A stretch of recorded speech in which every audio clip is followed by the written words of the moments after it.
변화를 마주할 용기를 내기도 어렵고, 그렇게 계속 살아가기도 어렵겠죠. 그런데 이런 생각을 해보면 어떨까요? 하나님의 축복이 머무는 자리에서는 내 삶이 조금 더 거룩하고 아름답게 변화하면서 나뿐만 아니라 내가 속한 사회와 가정 그리고 나라가 조금 더 아름답고 거룩하게 변화하겠죠. 그리고 하나님의 저주가 머무는 자리에서는 내 삶이 조금 더 추해지고 나의 생각뿐만 아니라 내가 속한 사회와 가정 그리고 나라는 조금 더 어두워지고 더러워지겠죠. 그 한복판에서 당신이 원하는 방향성이 전자인가요? 아니면 후자인가요? 만일 후자라면 그냥 그대로 살면 됩니다. 그런데 전자라면 무엇을 어떻게 준비해야 할까요?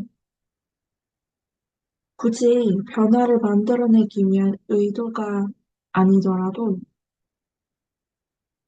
여러 사람들의 여러 가지 관점을 공유하는 작업이 필요하다는 점에서 조금 가볍게 읽어보고 싶은 책 한 권을 가져왔습니다.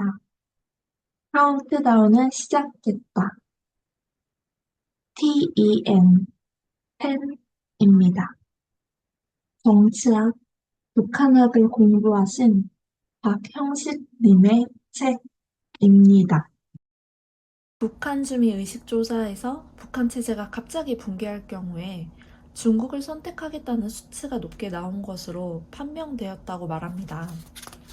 한국 정부의 1차 조사에서는 중국이 48%, 한국이 30%, 자력갱생이 20%로 도합 98%이고 유엔과 미국은 2%였습니다. 최근 미국은 동아시아 안보를 위해 미일 정상회담을 진행했습니다. 한국의 경우 미국의 동맹이기는 하지만 일본과 같이 중국 견제를 위한 최우선 동맹이라기보다는 일본의 한 단계 낮은 동맹의 수준으로 한미일 군사훈련에 참여하는 정도입니다.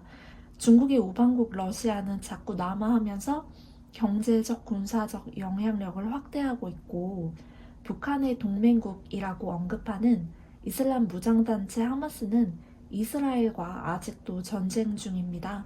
이러한 상황에서 북한의 붕괴와 남북의 통일은 중국의 영향력을 확대하는 방편으로 해석될 여지가 있고 군사뿐만 아니라 정치, 사회, 경제 영역에서 영향력이 지속적으로 남한에 확대될 우려가 있습니다.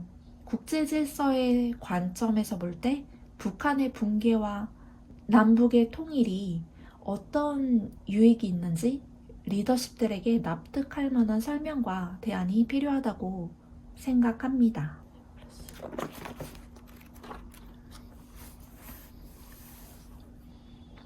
북한의 체제는 70년 이상 길들여져 왔습니다. 북한 국민들이 갖고 있는 메시지는 폭동은 일어날 수 없다. 폭동이나 저항은 엄두를 못 낸다. 불만이 있어도 참고 넘기지 반항은 꿈도 못 꾼다. 폭동이 일어나는 것은 불가능하다. 폭동 관련 내용이 나오는데 그건 있을 수 없는 일이라고 생각한다. 폭동에 가담한다는 것은 불가능하다.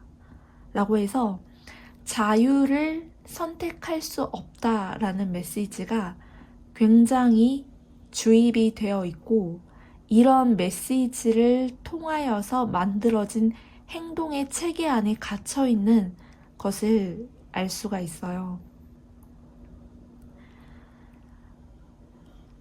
수용자들은 기본적으로 그런 사고 체계를 갖고 있기 때문에 폭동은 절대 일어날 수 없다라고 말을 합니다.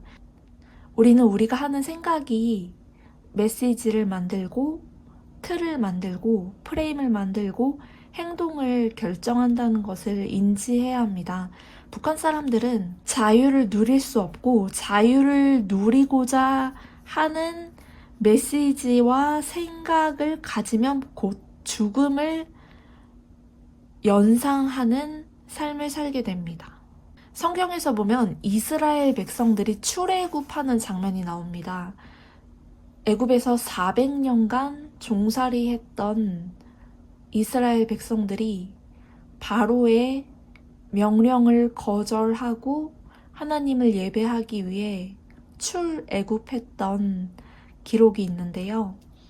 출애굽기를 살펴보면 하나님께서 세우신 리더십 모세와 아론을 통하여서 바로에게 지속적으로 우리 민족은 출애굽하여 하나님을 예배하러 가야 한다라는 메시지를 실제로 말하고 그 쉽지 않았던 과정을 실제로 성공하였던 사례를 살펴볼 수가 있어요.